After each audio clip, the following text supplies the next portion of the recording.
Hello दोस्तों, नमस्कार। स्वागत करता हूं अपने इस चैनल LPMS क्लासेस में। दोस्तों, आज हम पढ़ेंगे मूल्य विधि, जिसे कहते हैं IPC, Indian penal code. Hindi में बोलते हैं भारतीय दंड संहिता 1860। तो इसके हम महत्वपूर्ण जो धाराएं हैं उसको पढ़ेंगे और उसके जो उसमें क्या क्या सज़ा का प्रावधान किया गया उसके बारे में हम देखेंगे। तो ये जैसे बिहार दरोगा हो गया, हरियाणा पुलिस हो गई, UPSI हो गई, यूपी पुलिस, है ना। इसके लिए हम इसको बना रहे हैं। तो आइए इसको स्टार्ट करते हैं। धारा 13 क्या कहती है? जुआ खेलना या सट्टा लगाना क्या है? अपराध है। इसके लिए 1 वर्ष की सज़ा और 1000 रुपये का जुर्माना हो सकता है। आगे बात की गई है धारा 120 के बारे में। षड्यंत्र रचना, अगर आप किसी भी व्यक्ति के लिए षड्यंत्र रचते हैं तो उसके लिए आपको 3 वर्ष की सज़ा हो सकती है। आगे बात की गई है धारा 141 के बारे में। विधि रूप से जो जमाव होता है, अगर वो जमाव करते हैं तो उसके लिए भी 3 वर्ष की सज़ा होगी। अब ये नहीं कि विधिपूर्ण जमाव कर रखे हैं आप और वहाँ पे आप कुछ भी नहीं कर रहे हैं, मतलब आप कोई आतंक नहीं मचा रहे हैं, कुछ भी नहीं कर रहे हैं, मगर क्या है कि आप कोई ऐसा काम करने के लिए, विधिपूर्ण काम करने के लिए तो जमाव कर रखे हैं ना। इसका मतलब क्या है कि जैसे मैं आपको अच्छे से समझाऊं, इसका मतलब हुआ कि आप 10 आदमी 20 आदमी मिलके एक जगह इकट्ठा हो गए और आपने सोचा कि देश के खिलाफ कुछ होता है ना, कि ऐसा कुछ बोलें या नारा लगाएं, है ना, जिससे कि माहौल ख़राब हो, देश की अखंडता, है ना, उसमें प्रॉब्लम आए। तो इसमें ये कहता है विधिपूर्ण जमाव अगर कर रहे हैं ऐसी कोई भी, तो 3 वर्ष का आपको सज़ा दिया जाएगा। आगे बात की गई है धारा 161 के बारे में। रिश्वत लेना या देना, अगर आप किसी भी प्रकार का किसी भी व्यक्ति को रिश्वत देते हैं या लेते हैं तो यह भी अपराध है। जैसे कि अगर आप किसी पुलिस वाले को रिश्वत दे रहे हैं या वो पुलिस वाला ले रहा है तो ये क्या है? ये एक अपराध है। ये 3 वर्ष की सज़ा है और प्लस जुर्माना या दोनों भी हो सकता है। आगे बात की गई धारा 171 के बारे में। चुनाव में घूस को लेना या देना, जैसे देखते हैं कि जब चुनाव आता है तो ये नेता लोग क्या करते हैं, जनता के बीच जाकर और पैसे बांटने लगते हैं, दारू बांटने लगते हैं। तो अगर ये कोई भी घूस बांट रहा है कि मुझे वोट देना, ये पैसे लो, तो बांट रहा है तो ये भी अपराधी है, और जो ले रहा है, ठीक है, वो भी अपराधी माना जाएगा। और इसके लिए जो सज़ा का प्रावधान है वो 1 वर्ष की सज़ा और 500 रुपये का जुर्माना हो सकता है। आगे बात की गई है धारा 177 के बारे में। सरकारी कर्मचारी, जैसे पुलिस को गलत सूचना देने पर, जैसे कि कोई भी सरकारी कर्मचारी हो, अगर उसको आप किसी भी प्रकार का गलत सूचना देते हैं तो 6 माह की सज़ा या 1000 रुपये का जुर्माना, ये दोनों में से कोई भी हो सकता है।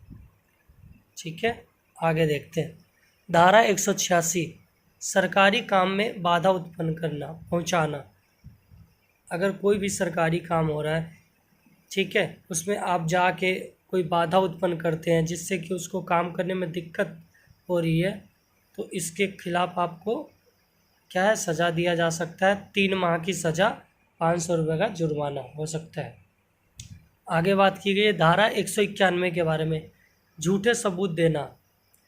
झूठे सबूत, मानिए आप किसी व्यक्ति ने आपके सामने चाकू से किसी के ऊपर हमला किया है और उसकी मृत्यु हो गई है। अब आप क्या है, उस आदमी को बचाने के लिए आप ये कहते हैं कि नहीं जी नहीं, ये तो सेल्फ डिफेंस में मार दिया है उसको, ठीक है, तो ये क्या, आप झूठे सबूत दे रहे हैं, तो इसके लिए आपको 7 साल की सज़ा और जुर्माने का प्रावधान है, या दोनों भी हो सकता है। आगे बात की गई धारा 193 के बारे में।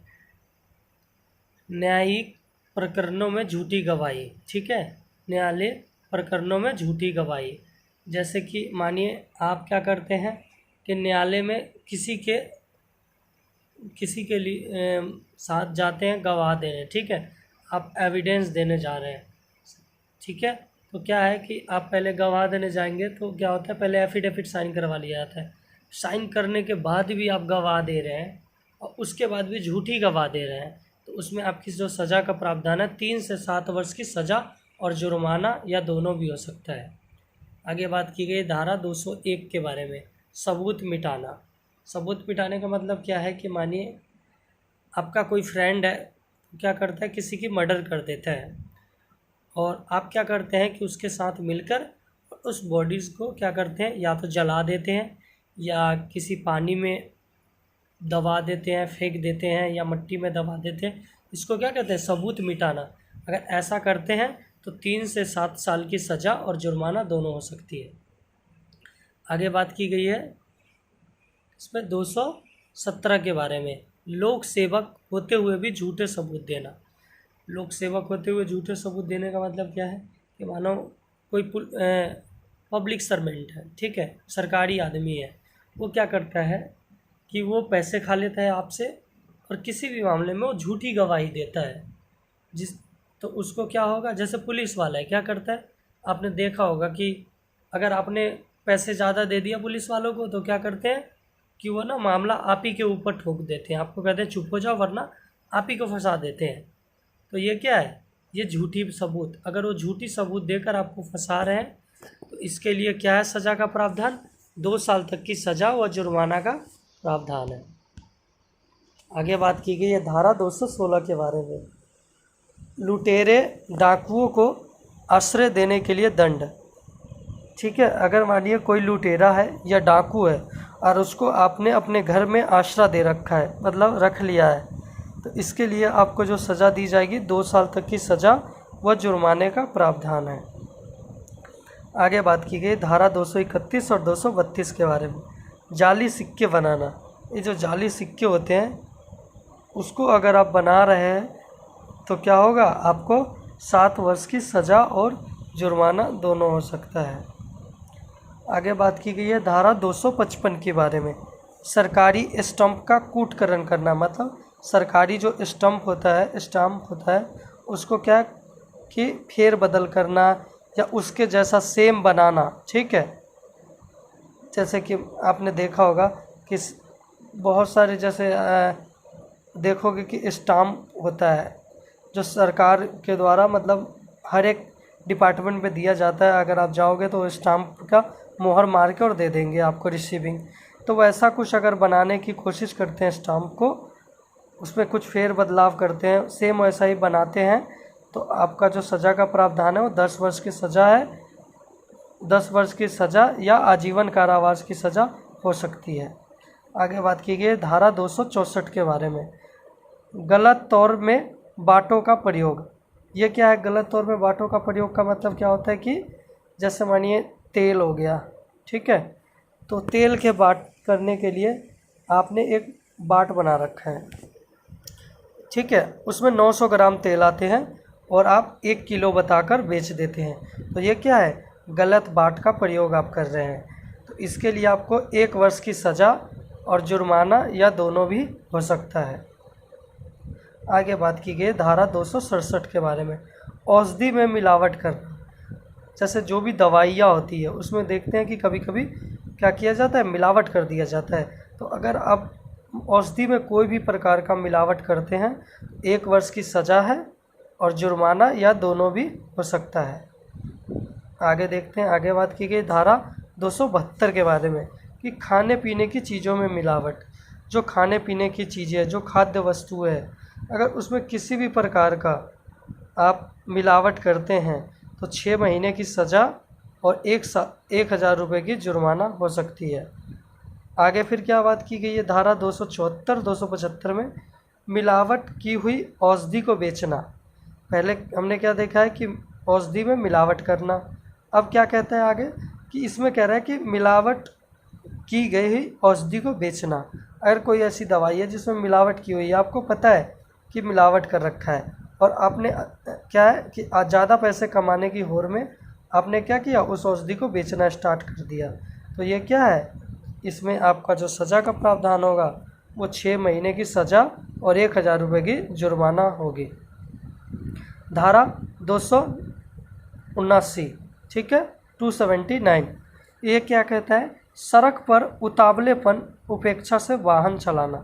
क्या है कि आप रोड पे निकलते हैं और अपनी गाड़ी को खूब स्पीड में ले जाते हैं और टेढ़ा मेढ़ा चला रहे हैं, जिससे कि एक्सीडेंट भी हो सकता है किसी को। तो इसको हम क्या कहते हैं, उतावलेपन में गाड़ी को चलाना। तो इसके लिए अगर आपको पुलिस वाला पकड़ लेता है तो 6 माह की सज़ा या 1000 रुपये का जुर्माना हो सकता है। धारा 292 अश्लील पुस्तकों को बेचना। अश्लील पुस्तकें कौन सी होती है, जिसमें काम वासना को उत्तेजित किया जाए। ठीक है, ऐसी कोई भी पुस्तकें अगर आप बेच रहे हैं जिससे कि काम वासना के लिए मनोमन उत्पन्न हो, तो उस चीज़ के लिए आपको जो सज़ा दी जाएगी 2 वर्ष की सज़ा और 2000 रुपये का जुर्माना। ठीक है। धारा 294 देखते हैं, किसी धर्म या धार्मिक स्थान का अपमान करना। जैसे कि मानिए कि किसी का कोई धार्मिक चीज़ों को मानता है, उसका वो स्थान है, मतलब कोई मंदिर है, और उस मंदिर में आप क्या करते हैं, अपमान करते हैं। अपमान करने का मतलब वहाँ पे जाके आप कुछ ऐसा करते हैं जिससे कि अपमानित समझा जाएगा धार्मिक स्थान को। ठीक है, तो अगर आप किसी भी धार्मिक स्थान का अपमान करते हैं तो वहाँ पे क्या होगा, जैसे किसी भी मंदिर के बाहर जाके कुछ लिख देना, ठीक है, या कुछ वहाँ पे जाके गलत चीज़ें लिखना या गलत प्रकार की कोई पोस्टर लगा देना, तो ये क्या है, आप किसी धार्मिक स्थान को अपमानित कर रहे हैं। इसके लिए 2 वर्ष की सज़ा आपको हो सकती है। आगे बात की गई है धारा 298 के बारे में, किसी दूसरे इंसान की धार्मिक भावनाओं को ठेस पहुंचाना। ये क्या है, जैसे कि मानो कि कोई व्यक्ति है जो मुस्लिम है और वो अपनी अल्लाह को मानता है, ठीक है, और आप क्या उस मतलब जो वो अल्लाह को मानता है तो उसके बारे में आप क्या करते हैं कि उस अल्लाह को गाली देने लगते हैं, ठीक है, अब्यूज़ शब्द का प्रयोग करते हैं। या कोई हिंदू है जो भगवान को मानता है और आप भगवान के बारे में उल्टा सीधा कोई मुस्लिम बोलने लगते हैं, तो ये क्या है, आप उसकी धार्मिक भावनाओं को ठेस पहुंचा रहे हैं। इसके लिए आपको 1 साल की सज़ा व जुर्माना दोनों हो सकती है। आगे बात की गई है धारा 302 के बारे में, हत्या या कत्ल। अगर आप किसी की हत्या कर देते हैं, उसको मार डालते हैं, कत्ल कर देते हैं, तो इसके लिए जो सज़ा है आजीवन कारावास और मौत की सज़ा। ठीक है, आजीवन कारावास भी हो सकती है या मौत की सज़ा, ये दोनों में कोई भी हो सकती है आपका। धारा 306 आत्महत्या के लिए दुष्प्रेरण करना। अब ये क्या होता है आत्महत्या के लिए दुष्प्रेरण करना, कि मान लीजिए कि आपका कोई दोस्त है, ठीक है, और वो ना अपने घर में बड़ा परेशान है पढ़ाई को लेकर या किसी भी चीज़ को लेकर, और वो आपसे बोलता है यार मैं बड़ा परेशान हूँ, और आप उसको क्या कहते हैं, अरे इससे बढ़िया तो तू मर ही जा। तो ये क्या है, आप आत्महत्या के लिए उसको उकसा रहे हैं, दुष्प्रेरण कर रहे हैं। ठीक है। दूसरा एग्जाम्पल, कोई लड़की है, वो किसी लड़के को कहती है कि मैं तेरा शक्ल नहीं देखना चाहता, अगर तू मेरे सामने आ जाए तो मेरा मूड ख़राब हो जाता है, तो तू मर ही जाए इससे बढ़िया। तो वो लड़का क्या करता है, मर जाता है। तो ये क्या है, आत्महत्या के लिए आपने दुष्प्रेरण की है। तो इसके लिए आपको जो सज़ा होगी वो 10 वर्ष की सज़ा और जुर्माना दोनों हो सकती है। आगे बात की गई है धारा 309 के बारे में, आत्महत्या करने की चेष्टा करना। अब ये क्या है कि मानिए आप आत्महत्या करना चाहते हैं, आपने आत्महत्या करने की कोशिश की और मानिए आपने आत्महत्या कर ली, अगर मर गए तब तो कोई दिक्कत ही नहीं है, अब चले गए दुनिया से। अगर मानिए आत्महत्या आपने किया और बच गए, किसी आपको डॉक्टर ने बचा लिया या लोगों ने पकड़ ली जिससे कि आप बच गए, तो फिर क्या होगा, पुलिस आएगी और आपको ले जाएगी और 1 वर्ष की सज़ा, जुर्माना या दोनों भी हो सकता है, क्योंकि आप अपना जान नहीं ले सकते हैं। अब बात की गई धारा 312 के बारे में, गर्भपात करना। अगर आप देखो किसी भी महिला को अगर बिना उसकी अनुमति को गर्भपात करवाते हैं तो ये क्या है, क्या क्राइम है। अगर उसकी अनुमति हो फिर भी गर्भपात कराते हैं तो ये क्राइम ही माना जाएगा। ठीक है, तो इसमें जो सज़ा है वो आजीवन कारावास और जुर्माना दोनों हो सकता है। ठीक है। मगर इसमें क्या, इसका एक अपवाद भी है। जैसे कि मानो अब महिला और बच्चा दोनों में से किसी एक को ही बचाया जा सकता है, ठीक है, या गर्भपात करना बहुत ज़रूरी है वरना महिला की जान जा सकती है, तब इस मामले में मतलब पॉजिटिव डिस्क्रिमिनेशन के द्वारा क्या है कि इस पर गर्भपात करवा सकते हैं। मगर अगर आप जानबूझ के करवा रहे हो, कोई भी दिक्कत नहीं है, तब आपको अपराध माना जाएगा। चलिए आगे बात की गई धारा 323 के बारे में, जानबूझकर चोट पहुंचाना। ये क्या है जानबूझकर चोट पहुंचाना? मानिए किसी के पेट में बहुत दिन से दर्द है, कोई बीमारी हो रखी है उसके पेट के अंदर, और आपको पता है आप जानबूझ के उसके पेट में फिर भी एक घूसे मार देते हैं, तो ये क्या है, जानबूझकर चोट पहुंचा रहे हैं उसको। तो इसमें क्या है, आजीवन कारावास और जुर्माना दोनों भी हो सकता है, ठीक है। धारा 351 हमला करना। हमला करना क्या है कि मानिए कोई व्यक्ति खड़ा है, अपना किसी से बात कर रहा है या कुछ काम कर रहा है, और आप एकाएक ही आते हैं और उस पर हमला कर देते हैं, ठीक है, बिना किसी बात के। ये क्या है, हमला करना माना जाएगा। इसके लिए आजीवन कारावास और जुर्माना दोनों की सज़ा है। आगे बात की गई धारा 354 के बारे में, किसी स्त्री का सील भंग करना। अब ये क्या है सील भंग करना, कि किसी भी स्त्री का लज्जा भंग करना। जैसे कि कोई भी स्त्री है, अब स्त्री क्या है, तो अपनी घूंघट ओढ़ के बैठी है और आप जाते हैं उसकी घूंघट को हटा देते हैं, तो ये क्या है, किसी भी स्त्री का आपने लज्जा भंग कर दिया। तो इसके लिए आपको 2 वर्ष का कारावास, जुर्माना या दोनों भी हो सकते हैं। आगे बात की गई है धारा 362 के बारे में, अपहरण के बारे में। अपहरण जिसे किडनैपिंग कहते हैं, अपहरण। अगर आप अपहरण करते हैं किसी की तो क्या है, 2 वर्ष का कारावास, जुर्माना या दोनों भी हो सकता है, ठीक है। आगे देखते हैं धारा 363, किसी स्त्री को ले भागना। अब ये क्या है, किसी स्त्री को ले भागना, इसका मतलब ये है कि देखिए जब किसी भी लड़की की शादी हो जाती है तो वो क्या है, वो आ जाती है संरक्षण में अपने पति के।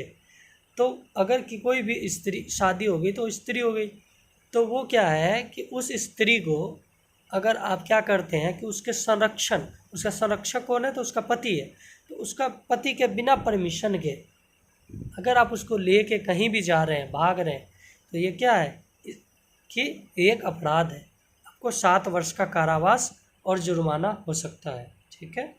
आगे बात करते हैं 366 के बारे में, नाबालिग लड़की को लेकर भागना।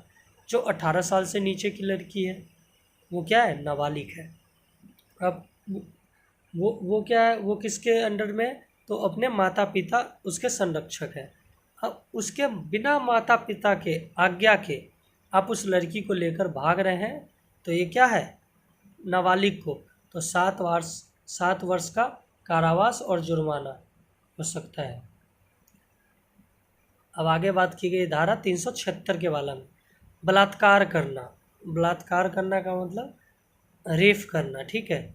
आप अगर बलात्कार करते हैं तो इसके ये भी अपराध है 376 के अंदर, ठीक है। इसके लिए 10 वर्ष की सज़ा या आजीवन कारावास हो सकती है। आगे बात की गई धारा 377 के बारे में, अप्राकृतिक कृत्य अपराध करना। ये क्या होता है, जो होता है अप्राकृतिक कृत्य का मतलब होता है कि किसी जानवर के साथ संभोग करना, किसी जानवर के साथ शारीरिक संबंध स्थापित करना, ठीक है। तो ये क्या है, ये अप्राकृतिक कृत्य हैं जो आप कर रहे हैं, तो ये एक अपराध है। इसके लिए 5 वर्ष की सज़ा और जुर्माना हो सकता है। आगे बात की गई है धारा 379 के बारे में, चोरी के बारे में, संपत्ति की चोरी करना। अगर किसी भी व्यक्ति की संपत्ति आप चोरी करते हैं तो ये एक अपराध है, और इसके लिए जो सज़ा है वो 3 वर्ष का कारावास या जुर्माना दोनों हो सकता है। अब देखते हैं धारा 392 के बारे में, लूट क्या होता है। अगर आप किसी भी व्यक्ति को लूट लेते हैं, ठीक है, तो वो क्या है, उसके लिए आपको 10 वर्ष की सज़ा हो सकती है। आगे बात की गई धारा 395 के बारे में, डकैती। अब मानिए डकैती, अब क्या है कि NH-24 नेशनल हाईवे जो होता है उस पर कोई गाड़ी जा रही है, आप उसको रोकते हैं और उस गाड़ी को लूट लेते हैं। उसमें कुछ व्यक्ति बैठे हैं एक दो, और उन दोनों की सारी चीज़ों को लूट लेते हैं, मतलब डकैती करते हैं, डकैती डाल देते हैं। ठीक है, तो इसके लिए क्या होगा कि 10 वर्ष की सज़ा हो जाएगी आपको या आजीवन कारावास। ठीक है, आगे देखते हैं। आगे बात की गई है डकैती के दौरान हत्या, धारा 396। डकैती के दौरान हत्या, अगर माने आपने डकैती डालने गए और डकैती करते समय आपने किसी एक व्यक्ति का हत्या कर दी, तो ये क्या हुआ, डकैती के दौरान हत्या। अगर ये आप करते हैं तो ये एक अपराध है और इसके लिए 10 वर्ष या आजीवन कारावास की सज़ा हो सकती है। आगे बात की गई है धारा 420 के बारे में, छल बेईमानी से संपत्ति अर्जित करना। अगर आप किसी भी व्यक्ति से छल करके या बेईमानी से अगर संपत्ति को अर्जित करते हैं, जैसे नहीं करता है, आप भी नॉर्मल सुने होंगे कि इसने मेरे साथ 420 ही कर लिया, तो यही है धारा 420। अगर आपने किसी के साथ छल या बेईमानी से संपत्ति को अर्जित कर लिया है तो उसके लिए आपको 7 वर्ष की सज़ा और जुर्माना हो सकता है। धारा 445 गृहवेदन। गृहवेदन क्या होता है, मानिए किसी भी व्यक्ति के घर में बिना उसकी अनुमति के उसके घर में अगर प्रवेश कर जाते हैं, चाहे पीछे से जीना लगा के हो या जैसे भी हो, तो ये गृहवेदन कहलाता है और इसके लिए 7 वर्ष की सज़ा और जुर्माना हो सकती है। आगे बात की गई है धारा 489 के बारे में, जाली नोट बनाना या चलाना। मतलब आप जो वर्तमान में जो नोट चल रहा है उसका अगर जाली नोट बनाते हैं या उसको मार्केट में चलाते हैं तो इसके लिए जो सज़ा होगा वो 10 वर्ष की सज़ा या आजीवन कारावास हो सकती है। आगे देखते हैं धारा 493 के बारे में, धोखे से शादी करना। ये क्या होता है, जैसे किसी महिला से आपने शारीरिक संबंध बनाने के लिए उससे धोखे से शादी कर लिया और शादी कर लेने के बाद जब शारीरिक संबंध आपने स्थापित कर ली, उसके बाद क्या है, आप उसको डिवोर्स देना चाहते हैं, रखना नहीं चाहते हैं, इसको क्या कहते हैं, धोखे से शादी करना। इसके लिए 10 वर्ष की सज़ा और जुर्माना का प्रावधान है। आगे बात की गई धारा 494 के बारे में, पति पत्नी के जीवित रहते दूसरी शादी करना। मानिए किसी पत्नी या पति किसी का जीवित है और उसके बाद वो दूसरी शादी कर लेता है, तो उसके लिए जो ये क्या है, अपराध है 494 के तहत। इसके लिए जो सज़ा का प्रावधान है वो 7 वर्ष की सज़ा और जुर्माना हो सकती है। आगे बात की गई धारा 495। 495 क्या कहता है कि पत्नी या पति के जीवित रहते हुए दूसरी शादी करना और दोनों रिश्ते चलाना। मानिए कोई पति है, उसकी पत्नी जिंदा है और वो दूसरी एक और औरत से शादी कर लेता है और उसके बाद दोनों को साथ रख रखा है, ठीक है, तो वो क्या होगा, दोनों रिश्तों को दोनों के साथ रख रखा है तो ये अपराध माना जाएगा और इसके लिए 10 साल की सज़ा और जुर्माने का प्रावधान है। आगे बात की गई धारा 496 के बारे में, बगैर रजामंदी के शादी करना या ज़बरदस्ती विवाह करना। अब मानिए किसी की कोई भी लड़की है जिसकी रजामंदी नहीं है आपसे शादी करने की और आप ज़बरदस्ती उससे शादी कर लेते हैं, ठीक है, तो ये क्या है, ये एक अपराध है और इसके लिए 7 साल की सज़ा और जुर्माना हो सकता है। धारा 499 मानहानि। मानहानि क्या होता है, आपने किसी व्यक्ति के बारे में कुछ ऐसा गलत बोल दिया हो जिससे कि उनकी ख्याति, मन की हानि हुई है, मन और ख्याति की हानि हुई है, इसके लिए क्या होगा, ये एक अपराध माना जाएगा और इसके लिए 2 साल का कारावास या जुर्माना या दोनों भी हो सकता है। आगे बात की गई है धारा 506 के बारे में, आपराधिक धमकी देना। अब मानिए आपने किसी को कॉल करके आपराधिक धमकी दे दी कि मैं तो आज तेरे को ना उठा ही लूँगा, या आज तेरे को देख तो आज घर से निकल, तेरे को आज तेरा मर्डर कर दूँगा, है ना, तो क्या है, आपराधिक धमकी देना। अगर आपने ऐसा किसी को धमकी दिया है तो 2 वर्ष की सज़ा और जुर्माना हो सकता है। आगे बात की गई है धारा 509 के बारे में, स्त्री को अपशब्द कहना या अंग विच्छेद करना। ये क्या है कि किसी भी महिला को, ठीक है, किसी भी महिला को आप अशब्द कहते हैं, मतलब गाली देते हैं, आप यूज़ करते हैं, उल्टे सीधे शब्द का प्रयोग करते हैं।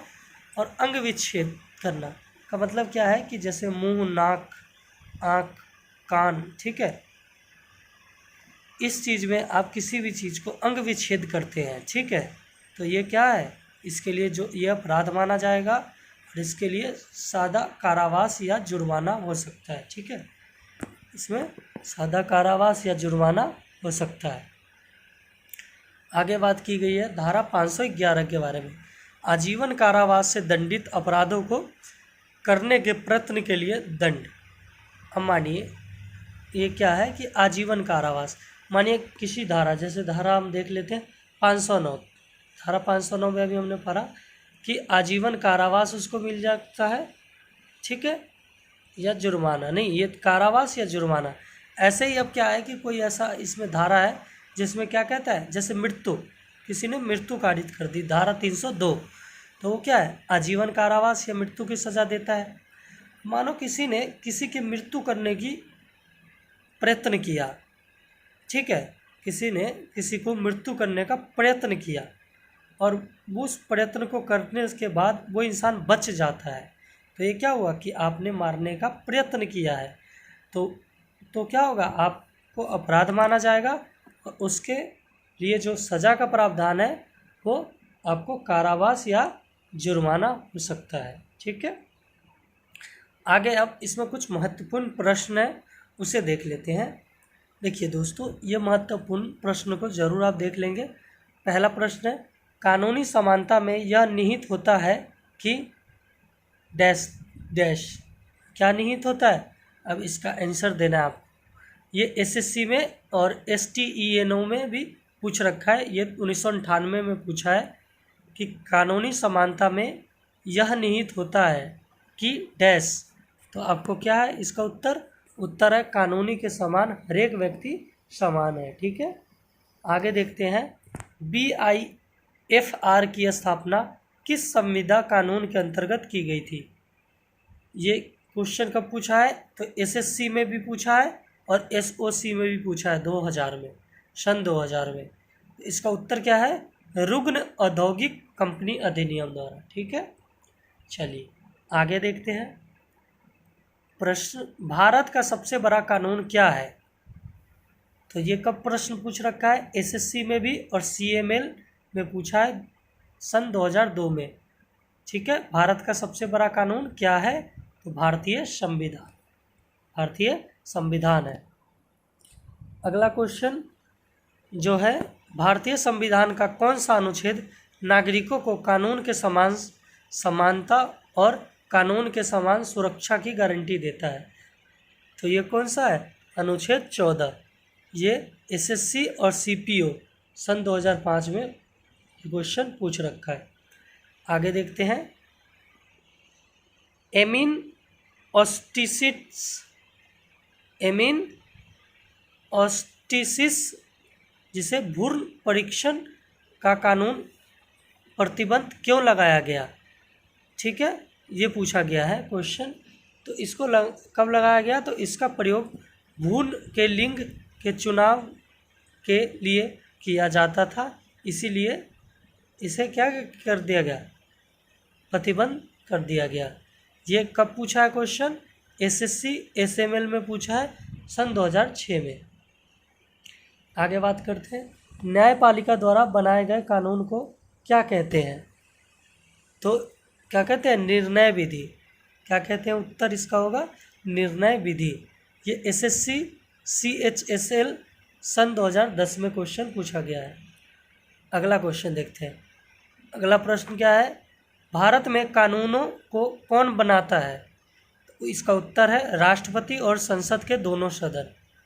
ये कब पूछ रखा है, सन 2012 में SSC और CRPF के एग्ज़ाम में पूछ रखा है।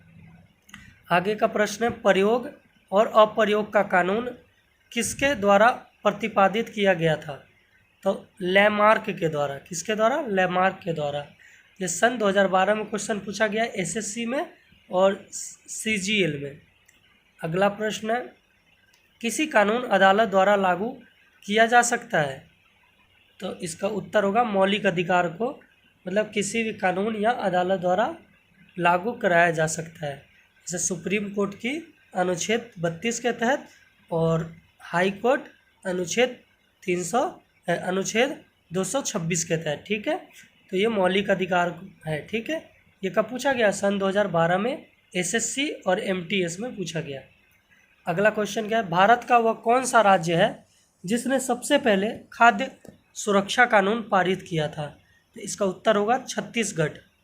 ये कौन से एग्ज़ाम में पूछा है? तो एसएससी और सीएचएसएल में पूछा है सन 2013 में। तो दोस्तों आशा करता हूँ कि हमारे द्वारा ये प्रयास आपके लिए हेल्पफुल रहा होगा। तो दोस्तों हमारे LPMS चैनल को सब्सक्राइब कर ले, जिससे कि आने वाले वीडियो सबसे पहले आपके पास पहुँचे। और अगर इसको विस्तृत रूप से आईपीसी को धारा 1 से लेकर 511 तक विस्तृत रूप से जानना है तो हमें कमेंट बॉक्स में कमेंट करें और हमारे वीडियो को लाइक करें, शेयर करें, जिससे कि मैं आपको वो भी वीडियो प्रोवाइड करा सकूं। तो दोस्तों हमारे इस चैनल को सब्सक्राइब कर लेंगे। Thank you. जय हिंद।